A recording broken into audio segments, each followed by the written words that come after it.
BJP विधायक राकेश जम्वाल ने हिमाचल सरकार के बजट पर तीखा हमला बोला। उनका कहना है कि मुख्यमंत्री ने बजट नहीं बल्कि कथा पढ़ी है जिसमें ठोस कुछ भी नहीं है। जम्वाल ने आरोप लगाया कि ये बजट सिर्फ जनता को गुमराह करने का एक और नया प्रयास है। उन्होंने कहा कि ये कार्यकाल का आखिरी बजट है और चुनाव नजदीक है। ऐसे में ज्यादातर घोषणाएं सिर्फ कागजों तक ही सीमित रह जाएंगी। साथ ही दावा किया कि प्रदेश में ना तो कोई भवन का निर्माण हो रहा है और ना ही कोई विकास का काम आगे बढ़ रहा है। उनके मुताबिक जो भी योजनाएं चल रही हैं वो केंद्र सरकार के सहयोग से ही संभव है और बिना फंड के प्रदेश चलाना मुश्किल हो जाएगा। अब सवाल ये है, क्या विकास का दावा सच होता है या सिर्फ सियासी बयानबाजी का एक और उदाहरण सामने आएगा। मुख्यमंत्री सुखविंदर सिंह सुक्खू ने अपना ये चौथा बजट पेश किया है, जबकि अगला बजट की बात करें तो अंकुरी बजट होता है जिसमें केवल लास्ट में जो विधानसभा चुनाव हुए। फिलहाल अगर देखा जाए जो मुख्यमंत्री सुखविंदर सिंह सुक्खू ने यह बजट 4 घंटे 9 मिनट पढ़ा है। उनका कहना है कि इस बजट में सभी वर्गों का विशेष रूप से ध्यान रखा है। इस समय हमारे बीच मौजूद है भाजपा विधायक राकेश जम्वाल जी। सर, सबसे पहले आपका स्वागत है। धन्यवाद सर, अगर देखा जाए मुख्यमंत्री का कहना है कि ये जो बजट भी है 4 घंटे 9 मिनट पढ़ा है, जिसको मद्देनजर रखते हुए इसमें सभी वर्गों का विशेष रूप से ध्यान रखा गया है। मुख्यमंत्री जी ने ये बजट अनुमान प्रस्तुत नहीं किए हैं, ये तो एक कथा पढ़ी है, इसको कथा कह सकता हूं। और 4 घंटे से ज्यादा समय लगाया लेकिन उसमें निकला कुछ नहीं। मुख्यमंत्री जी ने सिर्फ प्रदेश की जनता को गुमराह करने का प्रयास किया है। आज प्रदेश का हर वर्ग देख रहा है। युवा जिनको इन्होंने वायदा किया था कि 1 साल में 1 लाख सरकारी नौकरियां देंगे, वो नजरें लगाए हुए था। दूसरी तरफ महिलाओं को कहा था कि हिमाचल प्रदेश की लगभग 24 लाख महिलाओं को हम 1500 देंगे, वो महिला इनकी ओर देख रही है।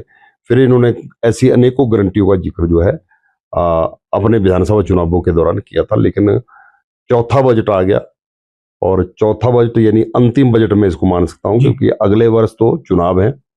मार्च अप्रैल में अगर बजट आएगा तो सितंबर में कोड ऑफ कंडक्ट लगता है, उसके बाद अक्टूबर नवंबर में चुनाव होते हैं। लेकिन हिमाचल की सरकार हर मोर्चे पर फेल हुई है और अपनी सारी विफलताओं का ठीकरा जो है वो भाजपा पर फोड़ना चाहती है। लेकिन हिमाचल प्रदेश देश का एक ऐसा राज्य है जहां की जनता बहुत राजनीतिक दृष्टि से भी बहुत अवेयर है। राकेश जम्वाल जी, ये जानना चाहेंगे, अगर देखा जाए मुख्यमंत्री यह भी कह रहे हैं कि जिस तरीके से किसान और बागवानों का विशेष रूप से ध्यान रखा गया है, पहली बार जो अदरक को 30 रुपए के हिसाब से किसानों से लिया जाएगा, वहीं हल्दी जो कि पहले बजट में 90 थी, इस बार 90 से 150 की गई है। अक्सर देखा जाता है जंगली जानवर भी जो फसलों को नुकसान करते हैं, जिसको मद्देनजर रखते हुए हल्दी के दाम बढ़े। बजट में योजनाओं की घोषणा करने से कुछ नहीं होता, एमएसपी की घोषणा करने से कुछ नहीं होगा। धरातल पर क्या स्थिति है उसको मुख्यमंत्री जी को समझना पड़ेगा। आप कह रहे हैं कि हमने दूध के दाम बढ़ा दिए, लेकिन नीचे हमारा किसान जो है वो चक्कर लगा रहा है, उसका दूध जो है वहां पर मिल्क फेड वाले ले नहीं रहे हैं, जहां पर जिनका लिया है उनको पैसे नहीं मिल रहे हैं।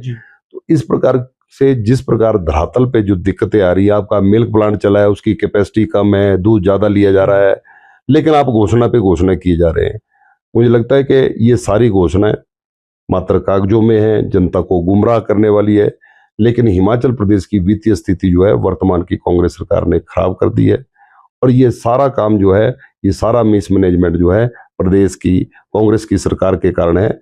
जबकि हिमाचल प्रदेश में मैं ये मान सकता हूं कि आज जो विकास चल रहा है वो विकास मात्र केंद्र द्वारा प्रायोजित जो योजनाएं हैं, चाहे सड़कों की मैं अगर बात करूं, 4 लेन का काम, नेशनल हाईवे का काम, प्रधानमंत्री ग्राम सड़क योजना, सीआरएफ में पैसा, वही सड़कों का काम चल रहा है। बाकी भवनों के काम जो निर्माण कार्य पूर्व की भाजपा की सरकार जहां छोड़कर गई थी, वो एक भी भवन कंप्लीट नहीं हुआ।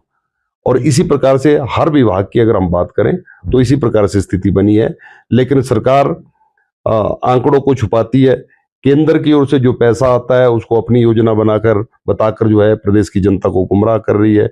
प्रधानमंत्री आवास योजना में पैसा आ रहा है, स्वच्छ भारत मिशन में पैसा आ रहा है, प्रधानमंत्री ग्राम सड़क योजना में पैसा आ रहा है, ठगने का प्रयास किया। कुल मिलाकर मेरा यह मानना है कि हिमाचल के मुख्यमंत्री ने प्रदेश की जनता को ठगने का प्रयास किया है। इसका जवाब आने वाले विधानसभा चुनावों में हिमाचल प्रदेश की जनता देगी। जी, ये थे भाजपा विधायक राकेश जम्वाल जी। इनका स्पष्ट रूप से कहना है कि जो बजट है कहीं ना तो कहीं कागजी मक्कर जार है और कहीं ना तो कहीं प्रदेश की भोली वाली जनता को ठगने का प्रयास किया है, जिसका जो जनता है आने वाले चुनावों में इसका हिसाब करेगी। कामेश्वर शर्मा की रिपोर्ट, शिमला से।